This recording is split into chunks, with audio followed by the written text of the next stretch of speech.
Hi, welcome everyone. Um, I'm nervous about my internet connection, so I'm going to hop on my phone really quick. Okay.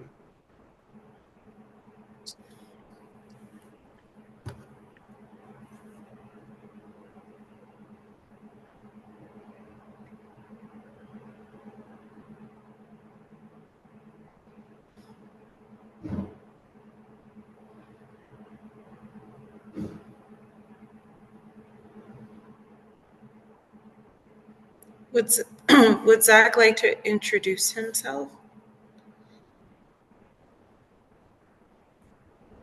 Sure. Yeah. I'm Zach Golding. I live in Orem. I appreciate you guys asking me to come on here. I work as a mental health professional. I've been doing that for 13, 14 years. I have my own practice. I started a couple years ago, and I think your mic, there you go, Carol. But no, I've met Aaron and Carol before through Bike Walk Provo. I'm also a board member of Bike Orem.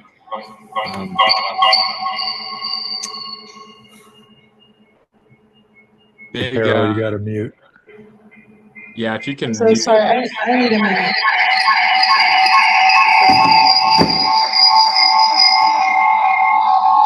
You got to mute the other one with your screen share on it.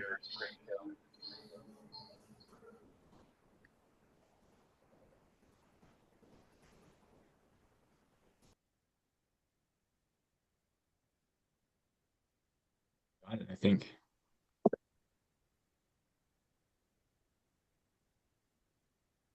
But yeah, so I'm a board member of Bike Orem. We're trying to establish more bike safety routes here in the city of Orem and get more people on board with that.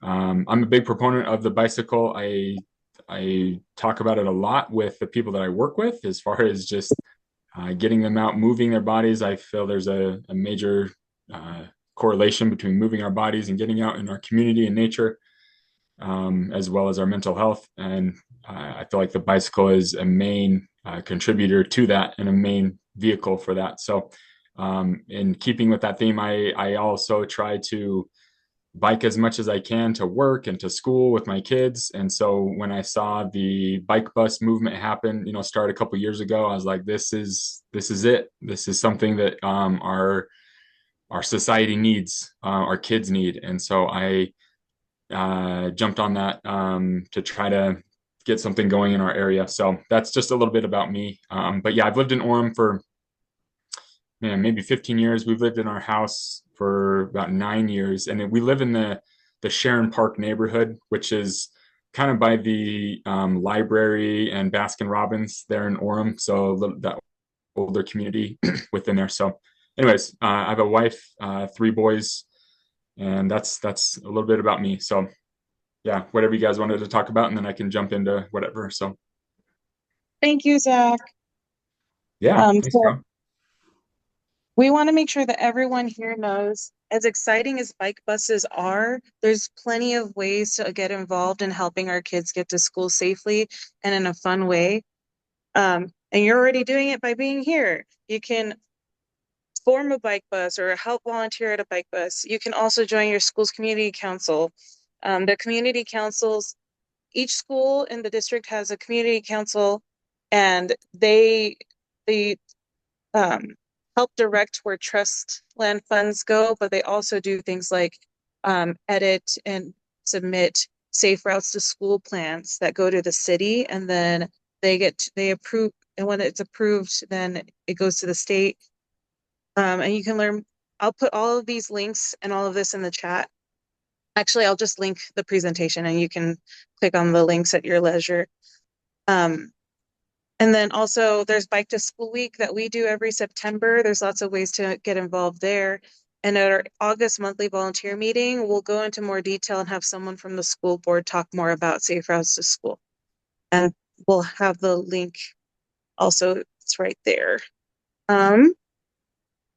And we're hoping that by the end of Zach's presentation, everyone will feel, who is interested would feel comfortable and welcome to email us with your information and how much you want to be involved. We want to help facilitate bike buses, but we know it's not Bike Walk Provo that makes the magic happen. It's the parents, it's the community members. So oh, I didn't delete my notes at the bottom. Ignore that. It's gray stuff. Um, but yeah, the responsibility rests on the community members. So we want to be there to help cheer you on and like give you shout outs and support you and give you guidance when you need it. But it rests squarely on the shoulders of other caregivers and community members. So I'll stop sharing my screen and I'll share this in the chat and I'll just let Zach take it from here. Thank you, Zach. Yeah, thanks, Carol. So yes, I appreciate Aaron and Carol reaching out to me. Wanting to, and so many people I feel like have recently wanting to start bike buses, or they're popping up all over the time. In fact, I made this realization the other week. I was like, I feel like the bike bus movement right now is almost at a tipping point where you see so many popping up all the time, which is really really fun. It's really cool, and a lot more popping up around here in Utah. And that was one of the first questions that I had when we started our bike bus, is like, how do we do this? Who do we need to talk to? What do we need to do? And some of the best advice that I received was, you just start, right? Just start. If you have the motivation, just start biking with your kids to school. But then, in order to grow it a little bit more, it becomes a little bit more procedural. Some things that you can definitely tie in that make it more successful. And that's what I'm going to share a little bit about how ours kind of grew to the point that it did, because honestly, the first few months that we did it, we only had our kids as well as maybe 2 or 3 other kids in the neighborhood on a consistent basis.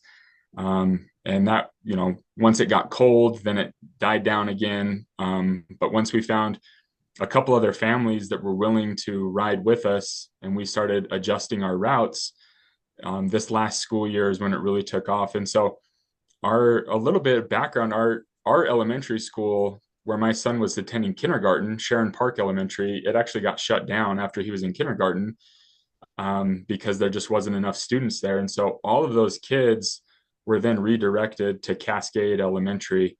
And the dynamics of our neighborhood, it's still within about a mile to 2, but it makes it a little bit harder for kids to walk or to bike, safely all the way over there. We have 400 East that we have to cross, and that's a busy road, especially in the mornings with high school students. And so there was a lot of apprehension about kids crossing that street. And so we took that into consideration when we were making our route. In fact, I'll share this my screen here to show you. This is the flyer that we came up with. This is like the second iteration of this. At first, we had another family coming from the other side, so we had 2 routes, but then that family doesn't go to the same school with us anymore, and our route was kind of going in a different direction. So after a year of kind of figuring out, okay, what's our best possible route, and this is what we decided, is that there's a large Catholic church in Orem on 500 North and 100 East there, and so that was our starting point. And we started to, again, this is just kind of how we broke it up with our routes there, our different pickup spots or our times. 7:30, we start there. 7:35, we roll down here. Here's this other little bike right here. And there's a lot of different apartment complexes and rentals and stuff in this area. And so we knew that we could pick up quite a few kids on that way. The thing that helped us the most with the success of our bike bus, getting more kids, is that we established right here where this star is, 740, we meet at this cul-de-sac. There's a cul-de-sac that's along the route there where we can peel off of 200 North. 200 North is a pretty busy road during school drop-off times because a lot of parents are using that same route. But that cul-de-sac, we could just go right into that area, and we we hang out in there for about 5 minutes, 5 to 10 minutes. So that way we pick up all the extra kids that might have missed our first initial drive through. And so then they catch up to us at that point. And a few things that have made our bike bus really successful is music, having speakers. We clip our speakers onto our bikes. We ask the kids, what songs do you want? We add it to the playlist. Super fun. Makes it a different experience, right? Everyone can just kind of see it's a party. Also, another thing that's really helped us is, and this isn't necessary for every bike bus, but we'd bring treats. We bring, whether it's muffins or little donut holes or granola bars. And I know it's not the most nutritious way to start the day, breakfast that way, but honestly it was a barrier for some of our kids. We're a Title I school, and a lot of the kids go earlier in the day to get breakfast at school. And so some of the kids, when we talk to their kids or the parents, we say, hey, come bike with us. And they say, what time do you go? And we say, oh, we go at 7:30, 7:40. They say, that's the time we're getting to school because we need to have breakfast. And so that's what we say, okay, like we need to offer some kind of meal. Again, it's not a meal because it's whatever, but sometimes we'll bring bananas, we'll bring oranges, like whatever it might be, to just kind of say, hey, you can have something there. And that's what's made that little meetup in the cul-de-sac just more than just a bike ride or more than just getting to school. It becomes more of a community social event, and the kids just love it, right? Another really fun thing, the last one of the second to last bike bus, we did a big bike to school push. Like the PTA really pushed it out there, and we knew we were going to get a lot of kids. And so we had reached out to Sunshine Buns. They're a local bakery. They make these massive cinnamon rolls. And we reached out to them. We said, hey, would you guys be willing to sponsor, just one day of our bike bus? And they said, yeah, absolutely. And so we were able to bring those there. And so I'm just, again, not saying there's one way to do this, but just hopefully giving you some ideas to kind of go with of getting different community members involved or sponsorships. And a lot of times bakeries, they're getting rid of their old stuff anyways. And we even said, hey, we'll take your day old stuff. And they said, no, we will make you fresh ones to have in the morning. Like, all right, sold. We'll do that, right? So that's what makes it really fun, and it's made it really successful. Also, the other thing that's made our bike bus really successful is we created our own signage, like yard signs. So we will plant them at the stops. So that one right there at the Catholic Church, the seventh, and we will say bike bus meetup every Friday at 7:30, and then our next bike bus stop, bike bus meetup every Friday 7:35, and then the cul-de-sac again, bike bus meetup every Friday 7:40. And we put those out there a couple days before Friday. We just plant them in the ground. And so then that way, when kids are coming and going from school and the parents, they see that and they're reminded, oh, Friday is the day, right? And they will see the time. We have this QR code on our flyer, and it takes us to, we created just a bike bus Cascade Facebook group. But honestly, we don't use that a whole lot as far as communication goes. Our main way of advertising are those signs. When the kids see those signs out, the kids know, and because the kids aren't on Facebook, right? And the kids see those signs, and then like, hey, bike bus on Friday, you going, you going, you going. So it really puts the word out. We've also put a couple signs out at the school, strategically right by the drop off and pickup zones. So again, the parents will see them, the kids will see them. They're talking about it. We've also created a really good relationship with our principal, Darren Johnson, and he sends a weekly email out with all the different announcements and stuff, and he will specifically announce in the email about the bike bus. We've actually asked him to come out and ride with us, and he's ridden with us multiple times, which is awesome. The kids just absolutely love that when they see the principal out there in that different, outside of the classroom, outside of the halls, and they get so excited to see him. And that's really helped us a ton too. The kids love riding with him. We've also invited, the PE teacher. She's come out and ridden with us a couple times. Other members of the PTA. We also have, at first it was just me and my wife, and that works. That's great. But as it continued to grow, safety is definitely a concern. Having more parents, the more the better. And in fact, not even parents as well. we've also had members of our community who are, a little bit in their older age, who don't have kids. And I've noticed, one of our guys in our neighborhood, he bikes around all the time. And, I've asked him, I say, hey, David, you want to ride with us on the bike bus? He's like, what are you talking about? What is that?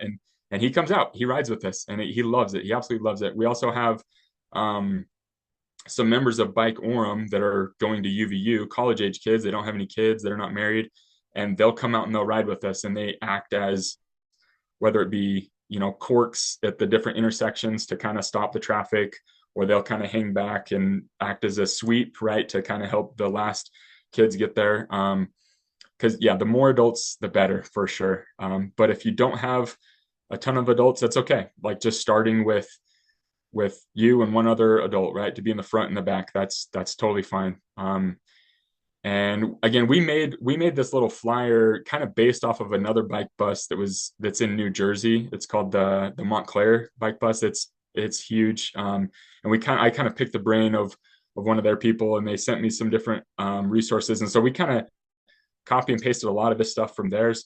Just kind of implementing, this bike bus pledge of, hey, these are the things that we want the kids to do, and we'll kind of talk to them about it. Not every kid wears a helmet, and that's okay, right? We're not going to kick them out if they're not wearing a helmet, but we encourage it.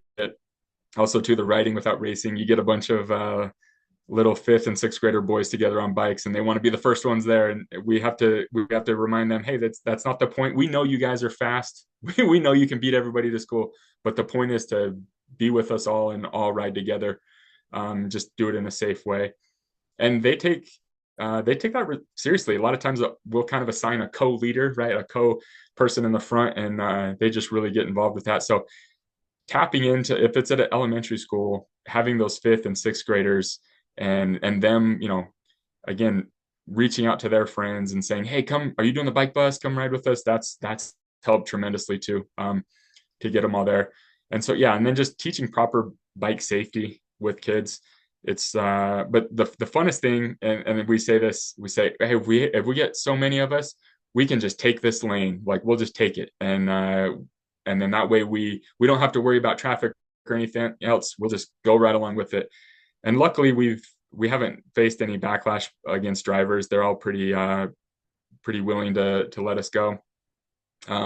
Another side note, I'm remembering, Darren, our principal Johnson, he invited a school resource officer to come with us with his police car. So on one of the mornings, he came with the cop car, blaring his lights and everything. The kids loved that, right? We felt like we were in a parade. So again, just different people that you can invite to come out in the ride. We also invited Orem City, the mascot. His name's Miro. It's Orem spelled backwards. It's this big, like, It's a mastodon. yeah. I'm going to say a woolly mammoth, but yeah, mastodon. What's the difference? Yeah. Yeah, it's a guy in a suit named Pete. I love it. I love it. Well, actually, we were expecting someone to be in the suit. They just gave us the suit. They said, here's the suit. One of you has to wear it. And we're like, what? So it was actually my wife dressed up in the suit. Stacy was in the suit. You can't ride a bike on that thing. So luckily we have a neighbor with one of those bunch bikes, the big front basket. And so yeah, Miro rode in the front and rode with us. But the kids love that. Oh my goodness, like having the mascot. And so we're trying to think of more mascots that we could come out, whether it's Willie the Wolverine or Cosmo the Cougar, just something to make it fun. The local high school mascots, right? Just to, again, make it a scene, make it a fun, enjoyable thing for all the kids. So I'm not saying, you have to create your bike bus to have 50 to 100 kids. Like by no means that's wonderful. It's super fun. But even if it's just you and one other kid, like that makes that kid's day, right? And just to empower them of saying, hey, I can ride to school. Another really cool aspect of our bike bus is because of that 400 East intersection, it was pretty hairy. And so we actually, after the first year of our bike bus, we had asked Orem City and, Safe Routes, and we just said, hey, we need something at this intersection, right? And it was great. They put in a lighted crosswalk where, you can push the lights and it will flash the flashing ones. But then they also, this year, this is the first year they've done it, they put a crossing guard right there. So the crossing guard is there to help cork that intersection on the bike bus days. But the most crucial thing is that they're there every single day, that crossing guard. So the days that we don't do the bike bus, we have kids scootering and biking to school that normally wouldn't scooter or bike to school because of that intersection. But now that we have a crossing guard right there, they're able to do that. So that was awesome. So, I'm a firm believer that when you get a bunch of kids on bikes on the streets, the city can't deny that. They will see that and they will help you to implement the change. We've also invited some members of city council to come out and ride with us, and they have, and it's been wonderful. So they see the power of the bike and the kids coming out. So yeah, so that's, a little bit of our experience. The consistency has helped tremendously. The signs have been wonderful. The music, these flyers, also the PTA. The PTA is really buying in as well. That's been another really cool thing. They've noticed. They say, hey, we have some money now that we can help buy some of the food for you guys and get some new signage. So they're going to help us with that. So tapping into some of those resources, with the school and with the PTA, that's been super helpful. So anyways, that's just kind of been our experience, but happy to answer any questions or any ideas or anything that you guys might have as we kind of roll along here. I'll stop sharing this screen here. So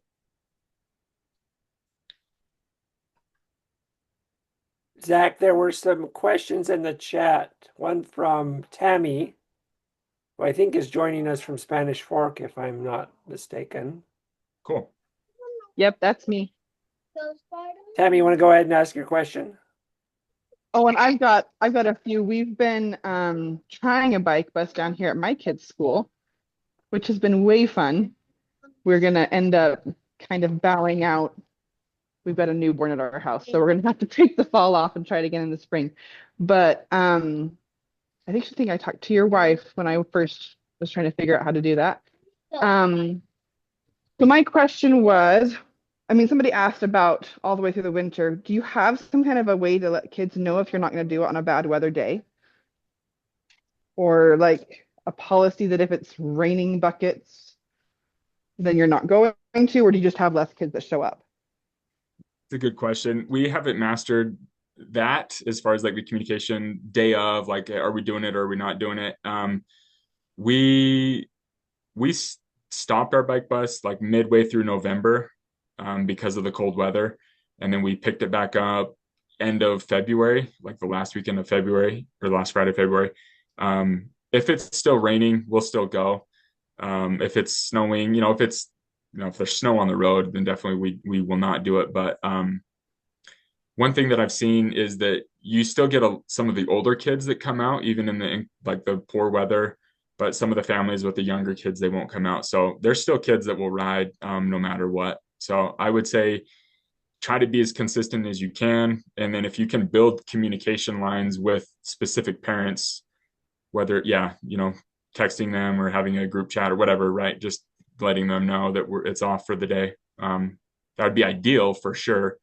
But usually the signage is what keys into that. So sometimes I'm looking at the forecast, 3-4 days ahead and just kind of saying like, we might not do it this week. But generally the older kids will still be there. So that's a good question though, for sure. That's great. And our family bike is a bunch that we've got a cover for. So my little ones are fine in the weather. We actually, one of the days that we did last May, we got hailed on for about a couple of blocks. And the kids were a little bit concerned at first, but then they were all talking about it by the time we got to school. So it's probably part of the fun.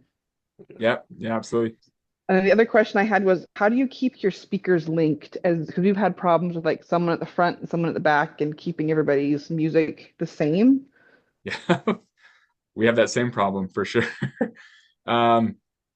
Yeah, I think, we have the JBL clips. They work pretty good as far as staying linked together.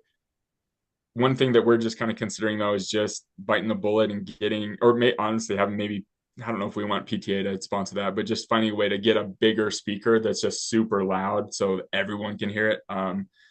So that's just inevitable that you're going to have that problem, unfortunately. So it's just a common problem. I'm not Yes. surprised. Yeah. Okay. Yeah. Thank you. Yeah. Let's see. looking through these other questions here. Aaron, you had said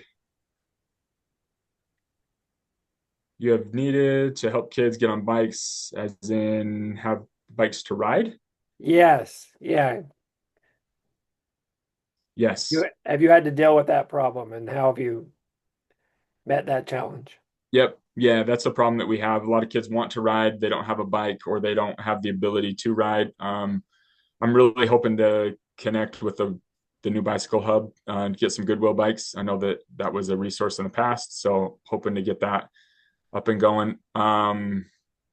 We've also had some really generous donors. That is our principal, but he's going to be anonymous. He won't say it. But yeah, so whether it's parents or other people in the community, they're willing to help out, or just old bikes. That's a huge help as well. So yeah. Do it every Friday, although through winter. Yeah, again, to the winter question. Um, we don't want to like make it miserable for the kids. I still love to ride in the winter. I think it's great, but yeah, again, some of the older kids will do it. Not everyone. One of the things though that we did that has helped a lot. The school has a lost and found, and in the lost and found, there are hundreds of those little knit gloves, Mhm. right? So gathering up some of those from the school and just putting them in your basket or your backpack, because the kids, most of the mornings when it's cold, they don't have gloves. Mhm. So for you to just say, hey, here's these knit gloves, that's helped a lot too, to just kind of keep their little fingers warm on those windy days. So that's a little trick that we've learned.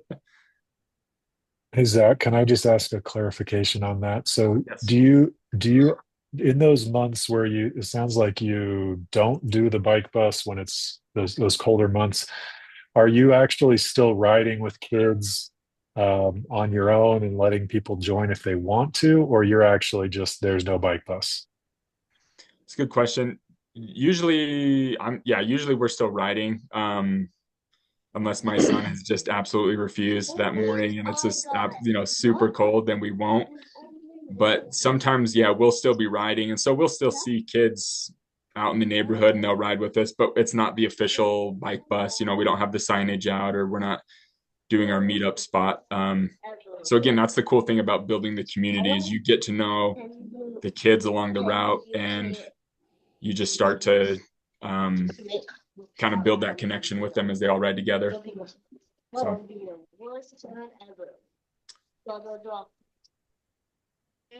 hey Tammy, could you mute your mic? Sorry, can you hear that?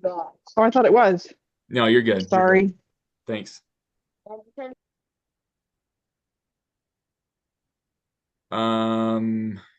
But yeah, these other questions that you have here, Bryce. What's the most challenging, difficult, or time-consuming aspects of the bike bus that you didn't anticipate? Um, it's a good question. Probably in the mornings. I know it's really hard. I'm speaking as a parent of three young kids. It's hard to get everyone up and going and out the door by the allotted time. That's a challenge for us, just as a family, for sure. But also to just getting more kids out and going. But now that it's become a regular thing, like they're pretty consistent with it. How do you handle a kid on the bike bus having problems with the bikes or getting hurt during the ride? This has happened a couple times where I shouldn't laugh. A kid, like, it's unfortunately on Friday is garbage day on 200 North. Mhm. So the garbage cans are out there, and one morning a kid was riding and just slammed right into the garbage can. Fortunately, he didn't get hurt. And a nice lady that rides the bike bus with us, her name's Jamie. Her house is just right there, so she was able to go in and get some band-aids and stuff. But that was one thing we're like, okay, we need to have a first aid kit. We need to at least have some band-aids in our little pack. So I would highly suggest, as a bike bus leader, having your pack again with gloves, with a pump.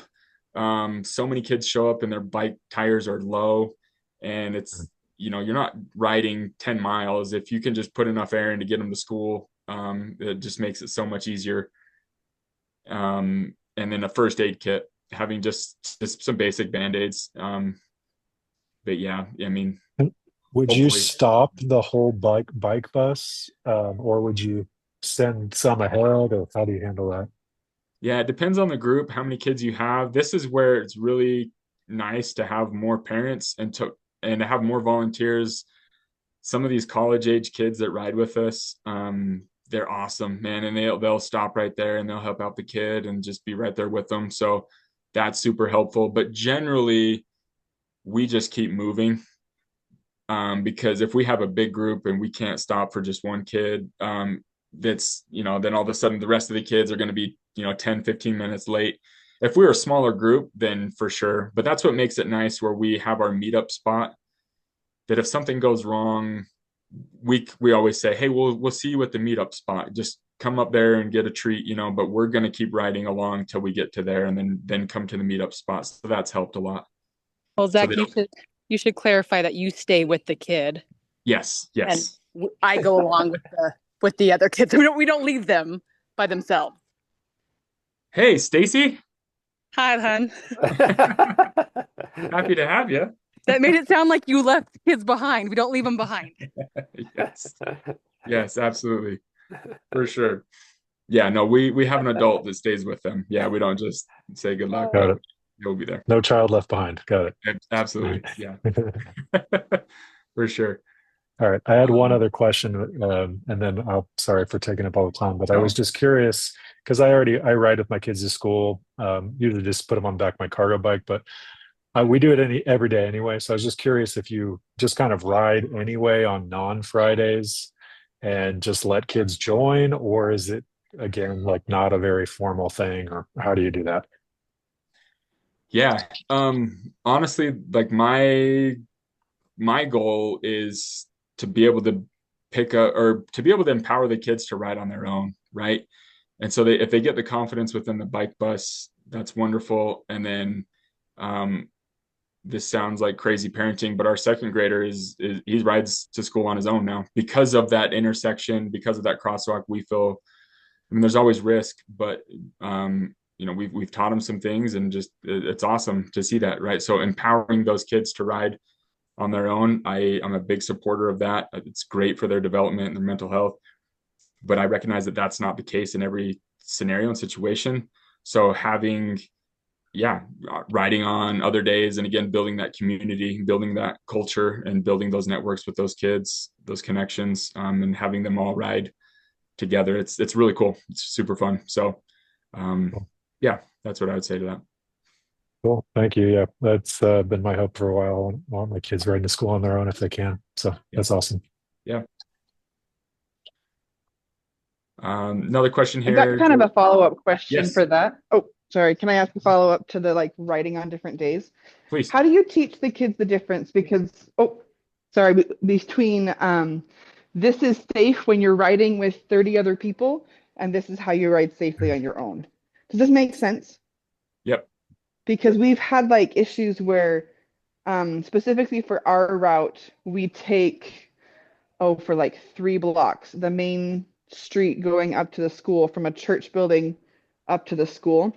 And we've had issues with cars. We had one scary week where we had a car that thought it was a couple of kids riding in the middle of the road that pulled around those kids and ended up right in the middle of our bike bus. Yeah. So we've had me take sweep now, and we made a big sign so that, and since we've done that, we haven't had any issues with cars. They understand. But like, I wouldn't want kids riding even that busy road in the middle of the street if we weren't all together. So where's the balance between teaching this is bike bus behavior and this is when you're on your own behavior? Does that make sense? Yeah, absolutely. It's a great question. And a lot of it comes from just experience, kids having these experiences, but also when we kind of all meet up and we all ride, like we're telling them, right, like, hey, stay to the right. And for the really young kids, we're saying, hey, right on the sidewalk, where they're going at a slower pace. When we all take the lane at the last moment, that we kind of have a little discussion with them, and we say, hey, follow Stacy, she's going to be cruising along, you can take the whole lane, because there's so many of us, right? So we're kind of educating in those moments with the kids. But that's where, the infrastructure is key, right? Because if we have the support of the city or from whoever that we can just take that whole lane, great. But the biggest thing is, yeah, being visible, wearing bright green or whatever we can to stay visible. But yeah, the instruction and the education You piece. haven't seen too much crossover. They've mostly understood Yeah. that because that's been a parent concern at our school. It's just like, well, if you teach them they can do this, they'll always ride in the middle of the road. But you haven't seen that crossover with the other kids. No, and yeah, that's a hard one because honestly, sometimes when we ride home, and that's a whole nother animal, because we don't have the bike bus go home with the kids. Like the kids are just, the parents are responsible to Right. get them home. Some schools will do that. Some schools will have a bike bus that goes home. That's great. Unfortunately, we just don't have the manpower for that. Um, but yeah, sometimes you see when kids are going home, they're not really thinking or they're not really looking at stuff. So again, that's where the education comes in. You got to teach them, the knowledge of stuff, and drivers just have to be looking out for them for sure. So it's hard. It's a hard balance for sure. That's a concern. Absolutely. Okay. But yeah, this other question here: do you connect with local school board, police before starting the bike bus, or did you just start with the new riders? We just started. Um, uh, yeah, we just start. I mean, if you get it up and going, it'll start to grow. It's good to have the support of them as well, for sure. Like I was saying, with sometimes the police will come out to ours or other people, and the school board or the PTA absolutely get their support. But you don't necessarily need it. You don't need it.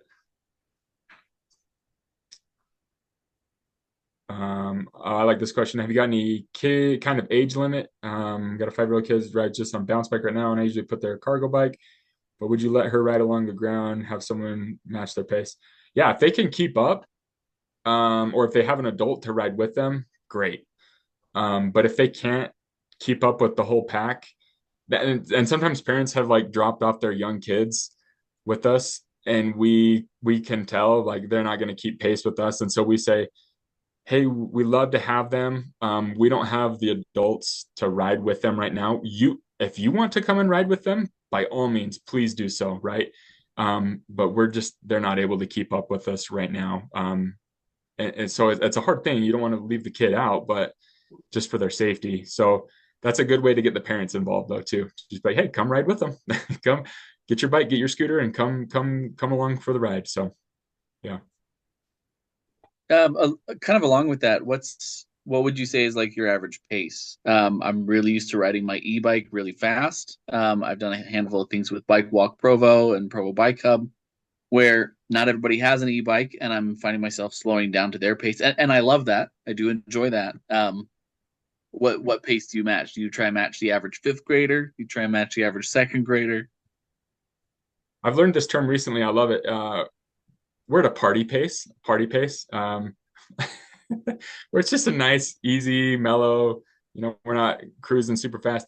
There are, again, our group will kind of split at times because we have those older fifth grade kids. And so we have some adults with them. And then we have some of the younger kids that kind of go along. But when we have that central meetup spot, that meetup spot is about a half a mile away from school.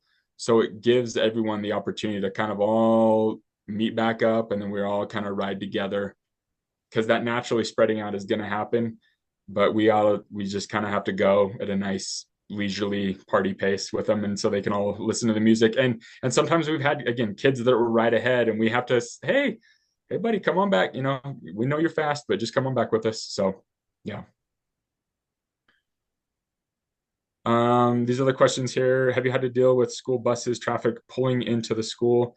Luckily, our school setup, no, because we have another crossing guard right there with a hawk, and that's a busy street. That's 800 East. I don't know if you guys know 800 East in Orem. It's like another main road, but the hawk and the crossing guard, and I know this sounds super interesting, but that's like my favorite part of the ride is when they shut it down for for 30 to 50 kids biking through, and there's all these cars just waiting. That's the best. I love it. Absolutely. And generally everyone is okay, and sometimes you get kids like looking out the window of the car and being like, oh, bike buses today, and we say, join us next week, right? So we make it a deal. And also on our bikes, we make a sign for our bikes that say bike bus. So it distinguishes who we are, what's going on. Once it got more popular, did you have to get more bike racks to your school or have purchased more bike racks?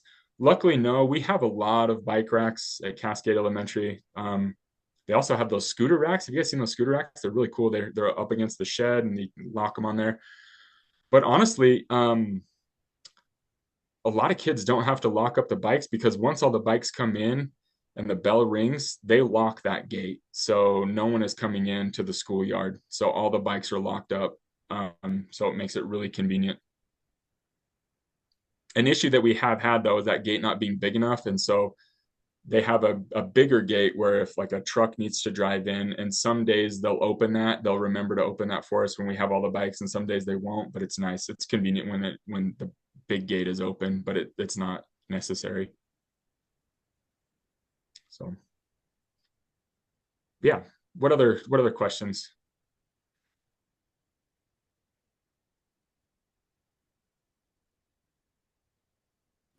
How do you make your signage? Like, did you have it like printed or is it just like reusable? Like, because it'd be nice to have like, all right, here's our. Great question. Let me show you a picture here. Hold on, let me pull it up. Super professional, our signage.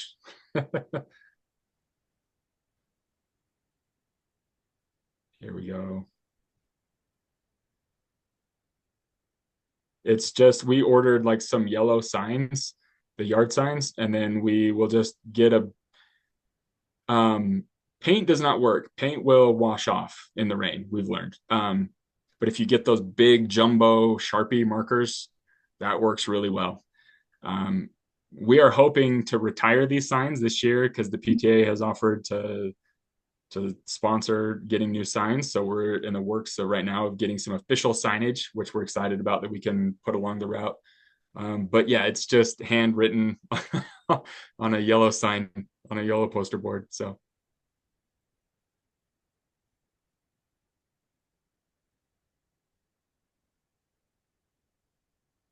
yeah, what other questions, ideas?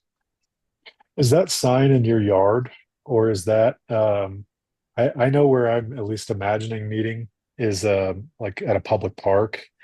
So I sort of wonder if I could get away with that. I don't know. Yeah, I would assume you'd be fine. That sign is just on a random corner of like a rental house. No one's given us any grief about it.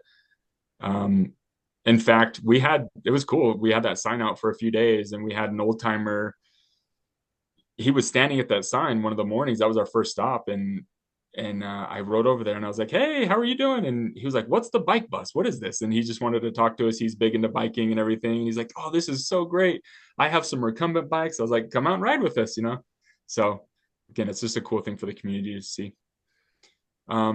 When we put it on school property, I was a little bit worried about that, just with the janitors out there or the groundskeepers, mowing the lawn and stuff. But he's been super supportive, and he's like, "Yeah, I'll always put him back up if I move him around." So just being cognizant of that. Cool. I have a question. When you have your volunteers or community members show up to help, do you assign them specific roles or do they kind of just figure out what they're doing as they show up? Yeah, great question. I will usually assign them a role, whether it's, "Hey, we got this younger kid in the back. Can you stay with them? Hey, can you be the sweep? Can you lead? Can you block off this intersection?"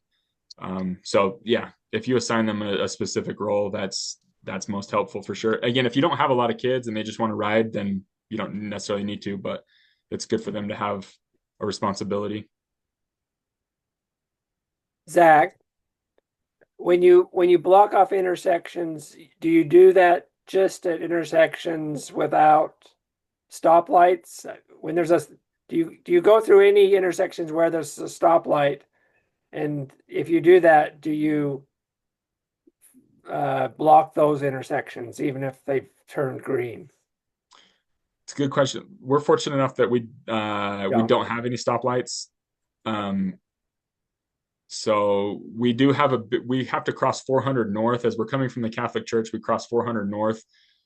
At that point of the bike bus, though, we're just starting out. There's not a lot of kids, but we do have one of us that stops right there to just make sure they all come through, so cars will stop. Yeah. But yeah, if there's a big group going through a stoplight, yeah, I would have a couple volunteers to cork it, even though it turns green. But yeah, that's what I would suggest.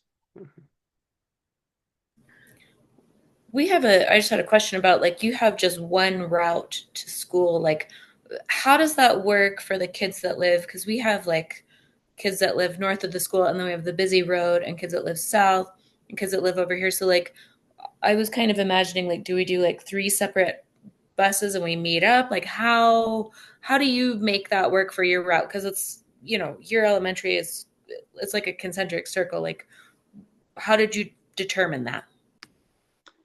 Great question. We just went with honestly, where the old school was and where the need was of some of those families riding along. So starting near that church and then riding up.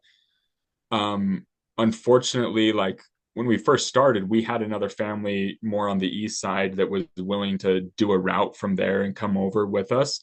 But unfortunately, they don't go to our school anymore.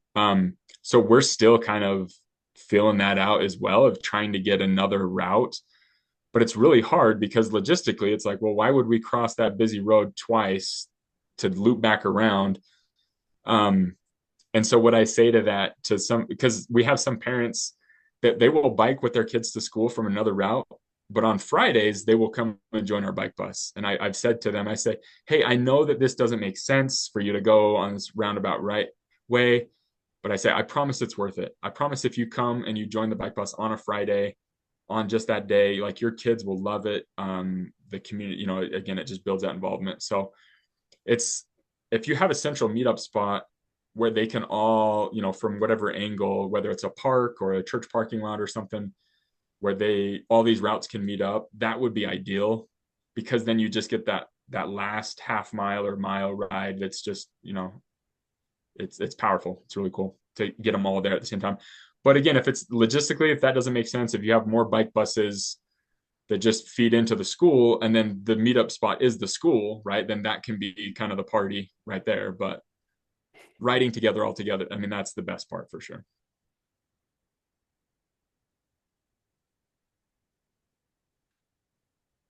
Zach, this is less of a question, more of a comment. I think there are folks with Bike Walk Provo, including myself, who would be happy to support bike buses that start to emerge, to kind of be community volunteers. I'm going to come up to Orem in the fall and start there, but I'd like to. I'm sure there's other college age kids and old folks like myself who would be willing to help out with these different bike buses as they emerge here in Provo. Awesome. Yeah, love to have you. And that's what we say to everyone around in our neighborhood. Hey, come on out. We'd love to have you. And even if they don't want to ride with us, it's cool to have people standing along the route, cheering us on, or ringing bells or whatever. Again, just to kind of create the energy. It's fun. Yeah. I have a quick question. Yeah. How did you guys determine the timing of everything? Like, I don't know, was it just like a test run in the beginning to see like the pace and how long it would actually take? Like, can you just, I don't know, walk through that whole process? Yeah, great question. The first couple of times it took us a minute to kind of figure it out. What I would suggest is doing it on maybe non-bike bus days, or just kind of figuring out your pace and then practicing it, right? Practicing it with a few kids, but always give room for buffer. Like there's always going to be something that goes wrong, or there's always going to be some slow time. So adding a couple extra minutes here or there. And so that's how we kind of planned it. Like every 5 minutes would be the stop. And then the last stop, we would kind of all meet up for 5 to 10 and then go from there. We get some kids that, good on them. They're a little bit antsy and they're like, we're going to be late. We got to go, type of thing. So you got to be mindful of that as well, make sure they're all getting there on time. But yeah, just practicing it, kind of going through at the pace and seeing where the stops would be. And sometimes, again, when we first did it, we had to completely alter our route because we just said, hey, it makes more sense to go this other way and have this meetup spot. So not being afraid to be a little bit fluid with it and changing the routes. But once you do get it established, once you find something that works, then keeping that consistent, because that consistency and those routes and those stops, that's where the kids are going to know to be, and the parents will know as well. So, but yeah, for the first few weeks, it'll definitely take some planning for sure. One more question too. I'm sorry. No. Do you live in like a hilly area? That's like a concern for me. My town, it's not big, but we have some pretty serious hills, and I'm worried that like younger kids, especially like going to school wouldn't be a problem, but coming home from school, I could see a lot of kids needing to like push their bike up at least one hill to get flat. Where do you live at? I'm in Pennsylvania, the Pocono Mountains. So That's awesome. How'd you find out about this?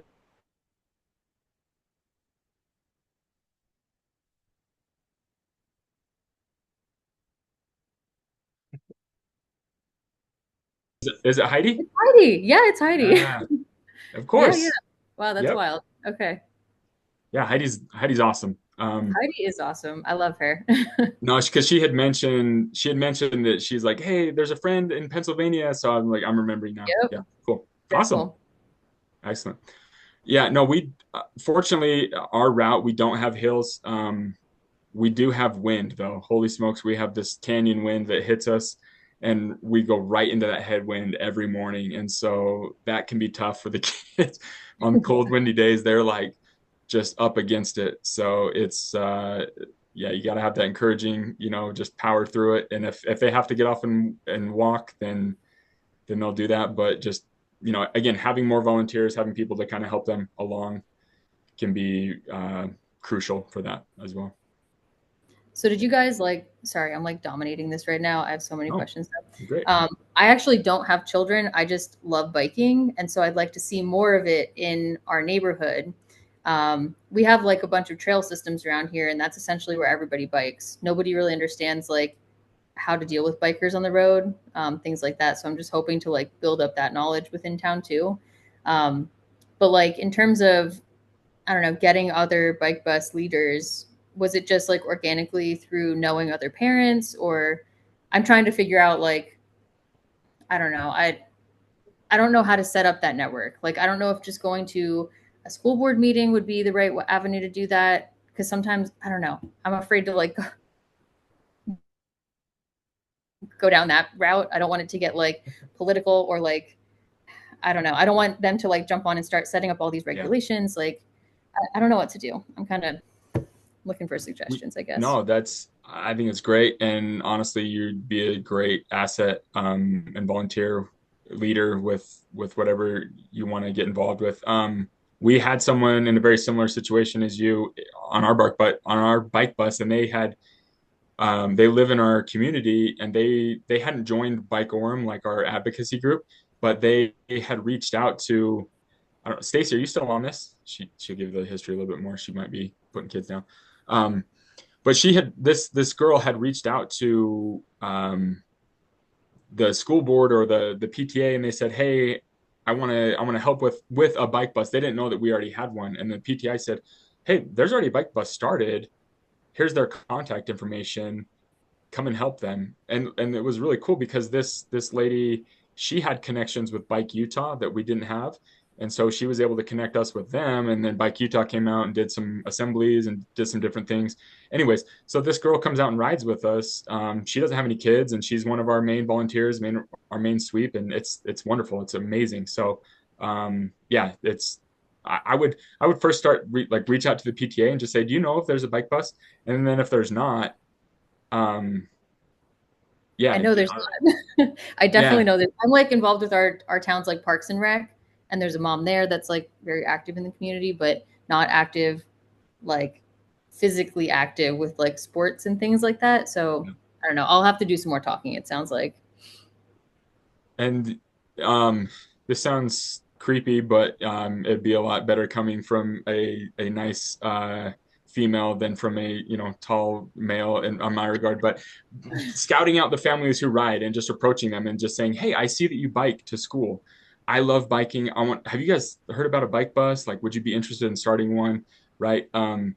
And I guarantee you'll find somebody, as you kind of see the routes and you kind of see the people out there and you just get involved and get talking with them, because we've had some families show up. Honestly, we've had our best bike busing family.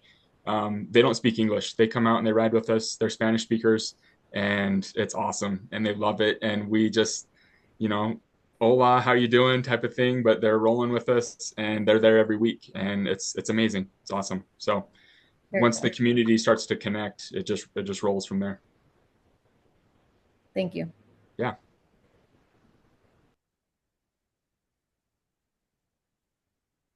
You mentioned that you have some people who participate who only speak Spanish. Are you planning on making your signs bilingual? Great question. Yes. Are we, Stacy? Yeah, we've worked with the PTA to have one side English, one side Spanish, but we haven't up until this point. Love it.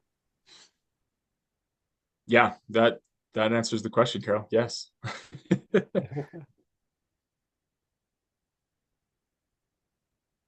Zach, I don't have a question, but I just want to say, following along on your social media, your bike buses have brought me a lot of joy. It's so fun to see when you post the videos. It's pretty, yeah, especially when times sometimes seem hard. It's really fun to see that. So well done. Thank you, Meg. Yeah, I appreciate it. It's a blast. Actually, Zach, on that point, you said that kind of word of mouth, the signs have been your best way to get out the word. How important of a role has social media played in growing your bike bus, but also garnering support from the community, the school community, and maybe even the wider community? Yeah, I would say to that point, it's helped with showing the videos to the principal. It's helped with showing videos to city planners, to city council, and saying, "Hey, look at this. This is happening. This is awesome." As far as like growing it, not a ton, because again, not a lot of the kids. Some of the parents are on social media, but they're not really seeing it. But the PTA, again, the PTA will see it and they'll like put it out there and repost it and stuff. So that's been super helpful. Right. But that's another avenue too. I personally just love making little videos and editing them. I think that's just my creative outlet. I have a lot of joy with that. It's fun. But you don't have to do that to create a successful bike bus. And I don't want people to think that that's the case because it can be intimidating, right? So even if it's just snapping a couple pics and honestly, some of the best footage that we've had again come from parents that are just on the sidelines and they're filming stuff and then they'll send it to us, right? So it's just cool in that way. Zach, if you don't mind if I jump in here, Jordan, to kind of answer some of your questions, I think if you can get well-connected people on your team, that works. Because Zach is super involved with Bike Orem. I'm on PTA. We've lived in our house for 9 years, so we know so many people in this neighborhood. So it started a lot with sending personalized text to different parents. And then it was like, hey, PTA, will you post this on your thing? So I don't think you need a big like social media following, but you just need to know which families in your neighborhood are well connected and then get them to join. Because once they do it, then their friends do it. And that's kind of how it built. So did you guys have to have like, I know this sounds like it was just like a group of you getting together in the beginning maybe, but is this like, I don't know, like a nonprofit or something at this point? Like, do you have to like establish it that way? Do you have to have insurance? Like, how does that part of it work? Yeah, good question. No, we are not a part of a nonprofit. Like we help out with Bike Orem, which is a nonprofit, which is great, but this is separate from that. This is just a group of parents riding together. So yeah, and honestly, I've had a lot of people that have reached out about that too. They're concerned, yeah, and rightfully so, right? Like if someone gets hurt, like litigation and all that, and so that's why we, on our little flyer that we make, we just say at the bottom, kids ride at their own risk. And yeah, again, just trying to help out as much as we can and trying to have more parent involvement as much as we can to help with the safety. So, and if a parent says, hey, I feel unsafe about this, then we say, hey, come ride with them, come and ride with them for sure. Help us out, help them out. I know we're wrapping up, but Zach, I just had one question. Have you ever had just one parent or one adult be there on some day because for whatever reason, and do you just go ahead with the ride, or do you feel like you gotta have two no matter what, or more? Yeah, it depends on the numbers for sure. Because if it's just one parent with 4 or 5 strong riders, then yeah, I mean, you could totally do that, right? But if it's one parent with 15 kids and a few stragglers, no thanks. That would be pretty difficult. So, yeah, I'm just kind of approaching it in that way. And if that does happen, not being afraid to ask the parents, say, hey, come on out, or this or that, or telling the kids, again, safety is first and foremost, right? And so if the faster kids want to get there and you want to go then there and then come back around and help the other kids get there, that would seem like a nightmare. So if there's going to be more than 4 or 5 strong riders, yeah, you got to have another parent. You got to have someone there with you for sure. Okay, thanks.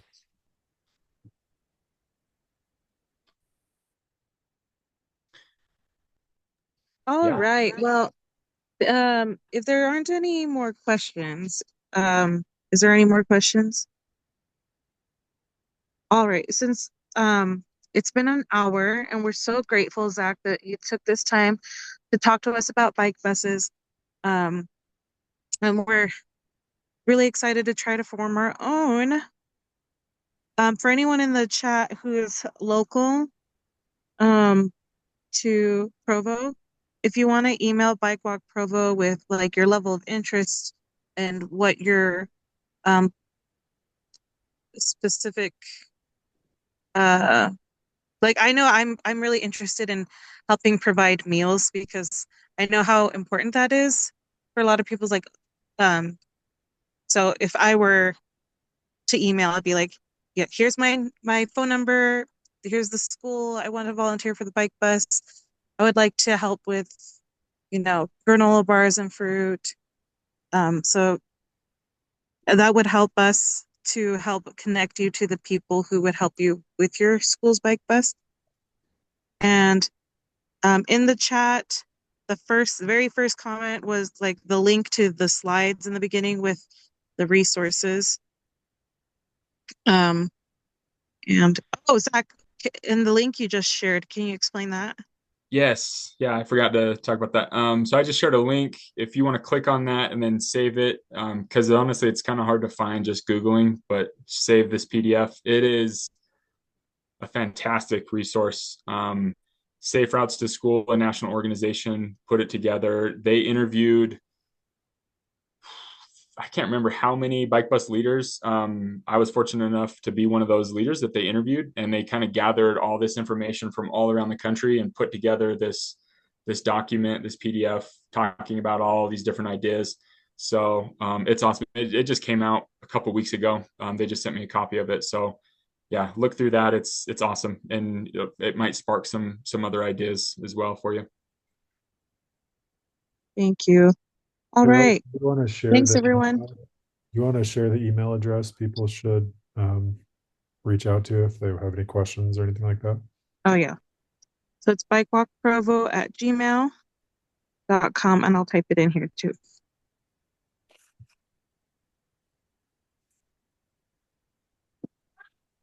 And again, this isn't the last opportunity to talk about this. We'll hopefully we'll circle back to bike buses when we talk about safe routes to school in August. So thanks everyone for joining. Hope you all have a good night. Thank you. Thank you, Zach, and everyone. Thank you. Thanks, guys. Good night. Thank you. Happy bike busing.